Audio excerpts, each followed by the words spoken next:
Got some really important stuff here, folks. With the growing conflict in Iran, many are asking what that could mean for the markets, especially with oil prices and inflation already top of mind. And here to help us understand is certified financial planner Jim Lineweaver. Everyone's talking about their 401ks, their investments, oil going from 100 to 150. Should I buy oil? Should I do this? Should I stay? What does the quarterback say? Well, traditionally what happens, we never like war, right? But let's look at the history. So LPL did a study over the last 70 years, and they looked at 25 wars. And they said, on average, what happens 3, 6, 12 months after the war, as long as we didn't go into a recession, the market was actually positive. Okay, so if we look back in history, if you look at the 62 Cuban Missile Crisis, the war about 12 months later, or what happened thereafter, it was up about 30%. And even when Iraq invaded Kuwait, the market was up about 22%. So the knee-jerk reaction gets the market probably about a 1 to 5% correction. We're about midway through that, but not necessarily for people to panic. So panicking is one thing, and then there's some people that want to go hunting right now. They think now's the time to take advantage of it. What are the pitfalls of trying to do that yourself? Well, you don't want to throw a dart at the dartboard, right? With your eyes closed? Miss, right? Yeah, you might miss. Yeah. Very seldom will you get a bullseye, but that's where you need a team that can do a lot of research for you behind the scenes, because there are opportunities that are presenting themselves. But you got to be careful about the big swing in oil. Yeah. Just on Monday, it shot all the way up to 119. It's back down to about $85, $86 a barrel. It was crazy, wasn't it? It was. Yeah. So when it went to 120, everyone's going to go. It's going to go to 150. I don't want to miss out. Then they buy there.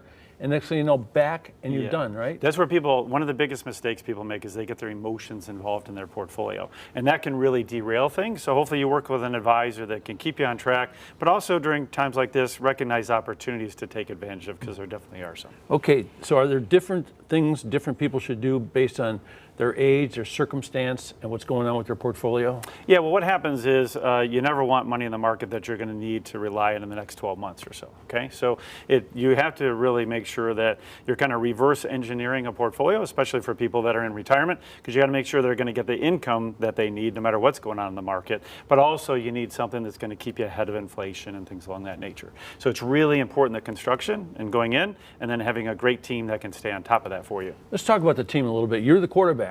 I am. And you got that big team out there. What's that team doing right now to make sure that we stay on track, to make sure your clients stay on track? Yeah. How's well, that actually, work? people can check out our website, because Chad, our CIO, put out a great video back in January about what he expected in the market, and we called for a lot of volatility. So it's exactly what happened. And then we put some information out last week too. But we have 5 chartered financial analysts that make up our committee, and they are living, breathing, eating this stuff every single day. They help me sleep at night. Yeah. But they're really on top of it. We have award-winning analysts for their forecasts and things. So somebody's minding the store behind the scenes for you, so you don't have to worry about it. I know sometimes there's a thing about you have a relationship with who you've been working with, but sometimes you don't know whether they're getting the best thing or whatever. How does somebody make a change? Like they change from their person to your well, the group? first thing is to get a second opinion, right? So if anybody would like, right? we can just stress test their portfolio for times like this.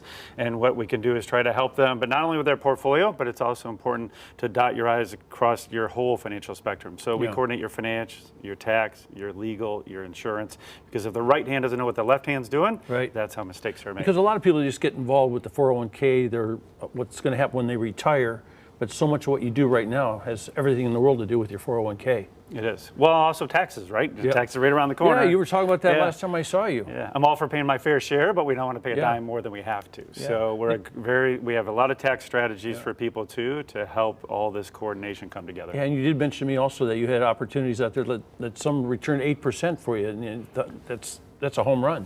Well, yeah, so what ends up happening, it depends on their risk tolerance, and we'll match the portfolios, but what ends up occurring is our analysts do a great job, and a lot of times we're beating the markets on a risk-adjusted basis, and that's all I can ask my analysts to do.